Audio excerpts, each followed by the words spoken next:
Hola, hola, sean todos bienvenidos a este nuevo episodio donde estaremos hablando de lo que muchas veces callamos, de lo que muchas veces nos incomoda, de lo que muchas veces nos da pena preguntar, pero necesitamos saber. Hoy vamos a hablar de las ETS. ¿Qué significa? Las enfermedades de transmisión sexual. Y no es una clase de biología aburrida. Hoy vamos a hablar de que sigue siendo un problema de salud pública global, porque seguimos sin hablar de ellas abiertamente. ¿Y qué podemos hacer al respecto? Me llamo Alexia Tumash y esto es Hablemos sin tabús. Aquí nos vamos a centrar en qué tan grave es el problema. Empecemos que esta enfermedad tiene una cifra grandísima. Según la Organización Mundial de Salud, cada día más de 1 millón de personas contraen una infección de transmisión sexual al año. Eso representa más de 374 millones de nuevas infecciones, solo de 4 de las más comunes: clamidia, gonorrea, sífilis y tricomoniasis.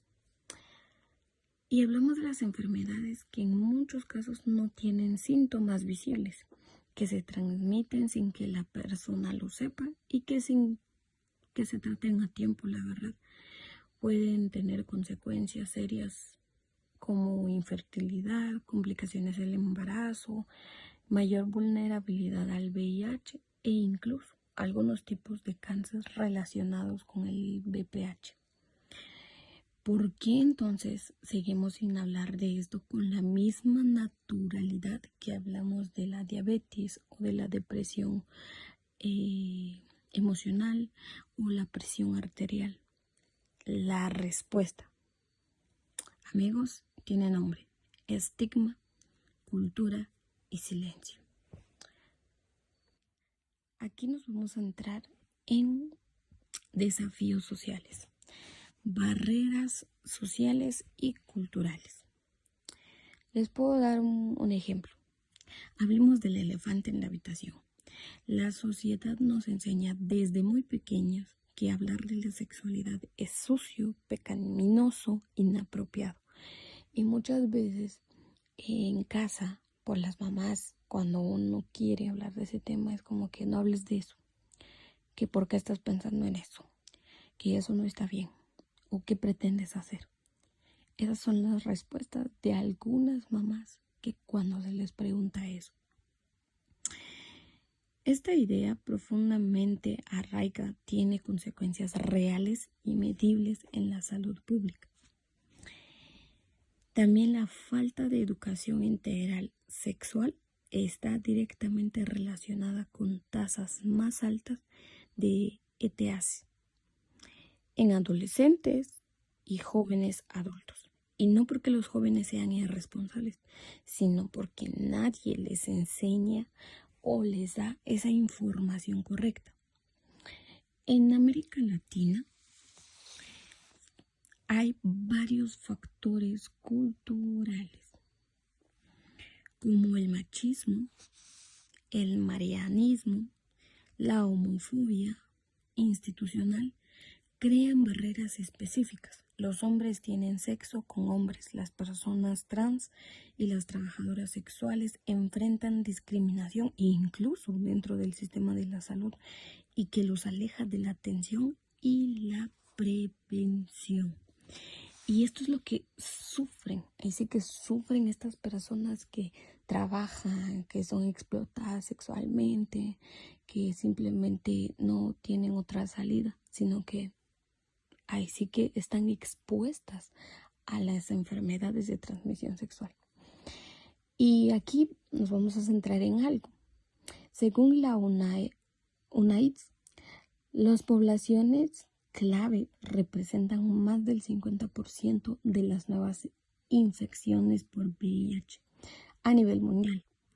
En parte por el miedo al juicio les impide buscar ayuda, porque, bueno, más con las mujeres. Si tú vienes y dices, ay, pero ¿por qué? O simplemente preguntar qué tengo que hacer para cuidarme si tengo relaciones sexuales. A veces eso es como un peligro ante la sociedad de que una mujer diga o se exprese de esa manera porque ya la están juzgando, porque ya la están tachando y diciendo de que es una cualquiera, que se está acostando con todos y que para qué pregunta eso. Y más si es en su casa y en su casa no hablan de eso, o sea, literalmente se va a meter en problemas en su casa como en la sociedad, ¿verdad? Pero dice, y las mujeres en muchas comunidades pedir a la pareja que use preservativo aún puede ser interpretado como una señal de desconfianza o promiscuidad. El poder de la negociación sexual desigual es un problema de salud pública y también es un problema de género. Pero aquí también podemos centrarnos de que tenemos desafíos personales, lo que no nos atrevemos a decir en voz alta. Ahora vamos a lo personal, porque más allá de los números y los sistemas, hay personas reales enfrentando decisiones reales en momentos íntimos. Hacerse una prueba de ETS sigue siendo para muchos algo vergonzoso. Investigaciones en psicología de salud muestran que el miedo al diagnóstico, la vergüenza y el estigma percibido son barreras individuales enormes y muchas personas prefieren no saber. Pero aquí está la paradoja. No saber no te protege a ti ni a tus parejas. La ignorancia no es inocencia, es riesgo. Además, vivimos en una época de hiperconectividad sexual, aplicaciones de cita, encuentros casuales, mayor diversidad en las formas de relacionarse. Y eso no es malo en sí mismo, pero sí implica que la conversación sobre prevención, sobre pruebas, sobre el cuidado mutuo se vuelve más necesaria que nunca. Y esa conversación empieza con una sola pregunta valiente. ¿Cuándo fue la última vez que te hiciste una prueba? Ok, aquí, ¿qué podemos hacer? Aquí tenemos varias herramientas, soluciones para los cuidados. Ahí sí que, y simplemente es una información que salva vidas. Bueno, ya conocemos el problema, hablemos de soluciones y las buenas noticias. Es que existen y que son accesibles y que funcionan. Primero, el preservativo. Sí, el clásico.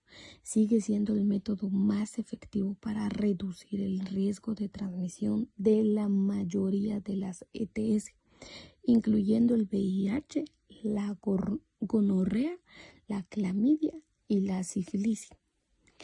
No es perfecto, pero es la herramienta más accesible y probada que tenemos. Segundo, las pruebas regulares. La OPS recomienda que cualquier persona sexualmente activa se realice pruebas de ETS de forma periódica, especialmente si tiene múltiples de parejas. En Guatemala y muchos países latinoamericanos, estas pruebas están disponibles en centros de salud pública de forma gratuita o a bajo costo. Tercero, la vacunación. Sí, existe vacunación para el VPH, el virus que puede causar cáncer de cuello uterino, y también para la hepatitis B. Son seguras, efectivas y salvan vidas. Si aún no te has vacunado, hoy es un buen día para consultar con tu médico. Cuarto, la PrEP. La profilaxis preexposición es un medicamento que, tomando correctamente, reduce el más de 99% el riesgo de contraer VIH.